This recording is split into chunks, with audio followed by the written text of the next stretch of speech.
কলার মোচা থেকে ছাড়িয়ে নিয়েছি।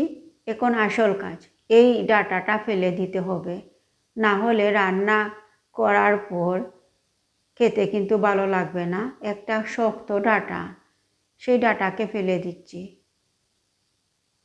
কলার মোচা খেতে কিন্তু অনেক কষ্ট করে খেতে হয়, আর খেতে কিন্তু খুব মজা হয়। ডাঁটা ফেলে দিয়েছি আর ধুয়ে নিয়েছি। এখন পানি দিয়ে চুলায় সিদ্ধ দেওয়ার জন্য পাতিল বসিয়ে দিয়েছি। আসসালামু আলাইকুম, ওয়েলকাম টু উর্মিস কিচেন। সবাই কেমন আছেন? নিশ্চয়ই ভালো আছেন, আল্লাহর রহমতে আমরাও ভালো আছি। আর দিয়েছি হলুদ, যাতে পানিটা কালো না হয়, সেই জন্য হলুদ দিয়েছি। কলার মোচা থেকে আসলে অনেক কোষ বের হয়। দিয়ে দিচ্ছি আর একটু হলুদ, দিয়ে নেড়ে চেড়ে এখন চুলার আগুন দিয়ে জাল করে নেব। দেখুন, কিছুক্ষণ রান্না করার পর সিদ্ধ হয়ে গিয়েছে। এখন আমি চুলা থেকে নামিয়ে নেব। আর এখন শিলপাটায় বেটে নিচ্ছি কিছু ছোটো ছোটো, একেবারে ছোটো ছোটো চিংড়ি মাছ।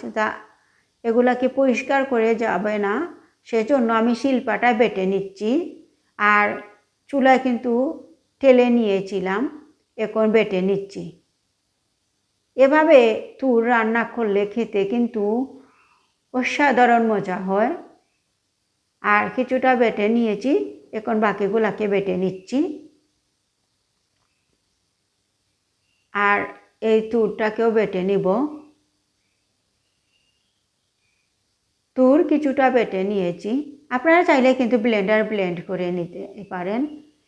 ব্লেন্ডারে ব্লেন্ড করলে আসলে পানি দিতে হয়, আর পানি বের হয় বেশি, সেজন্য আমি শিলপাটায় বেটে নিচ্ছি। আর কষ্ট করে খেলে কিন্তু খেতেও খুব মজা হয়। এখন চুলায় পাতিল বসিয়ে দিয়েছি আর দিয়েছি সরিষার তেল।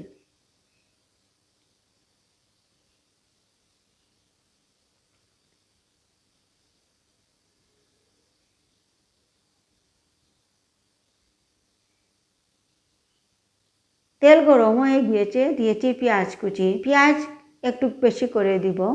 দিয়েছি আদা রসুনের পেস্ট,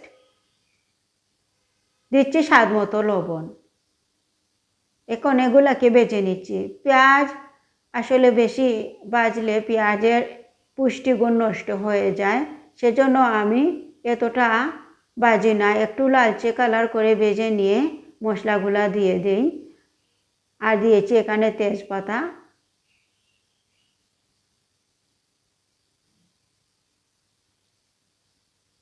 এখন দিয়ে দিচ্ছি চিংড়ি মাছ, বাটা চিংড়ি মাছগুলা দিয়ে দিচ্ছি। এভাবে আসলে তুর রান্না করলে, মোচা রান্না করলে খেতে অনেক স্বাদ হয়। এখন দিয়ে দিচ্ছি গুঁড়া মশলা, অল্প করে দিয়েছি মরিচের গুঁড়া,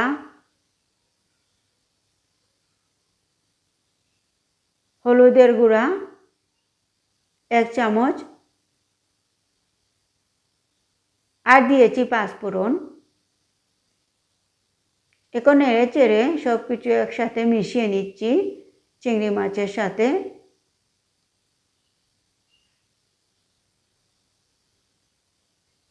কিছুক্ষণ বেজে নিয়েছি। এখন দিয়ে দিচ্ছি কলার মোচা, বেটে নেওয়া মোচা।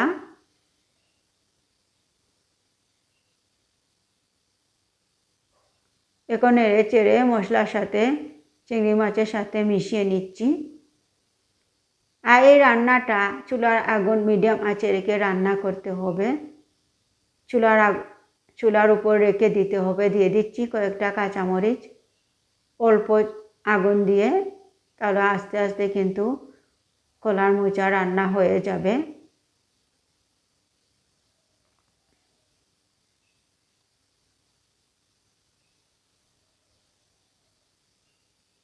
নেড়ে চেড়ে দেওয়ার পর এখন ঢাকনা লাগিয়ে রান্না করব। কিছুক্ষণ রান্না করার পর দেখুন একটু একটু করে পানি বের হয়েছে মোচা থেকে। এখন নেড়ে চেড়ে দিচ্ছি।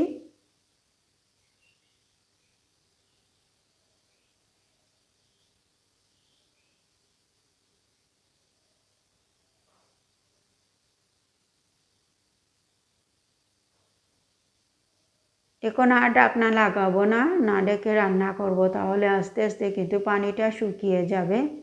আর দেখুন পানিটা অনেকটা শুকিয়ে গিয়েছে, আর আমার তুর রান্না আস্তে আস্তে হয়ে গিয়েছে। এখন দিয়ে দিচ্ছি ধনিয়ার পাতা।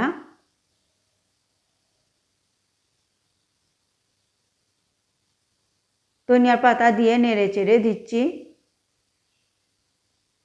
আসলে এভাবে রান্না করলে খেতে কিন্তু অনেক স্বাদ হয়।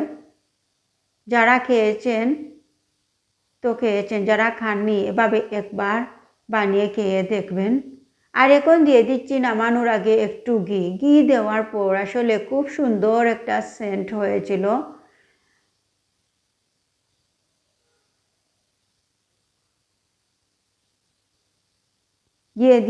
ঘি দিয়ে নেড়ে চেড়ে দিচ্ছি। আমার তুর কলার মোচা কিন্তু হয়ে গিয়েছে।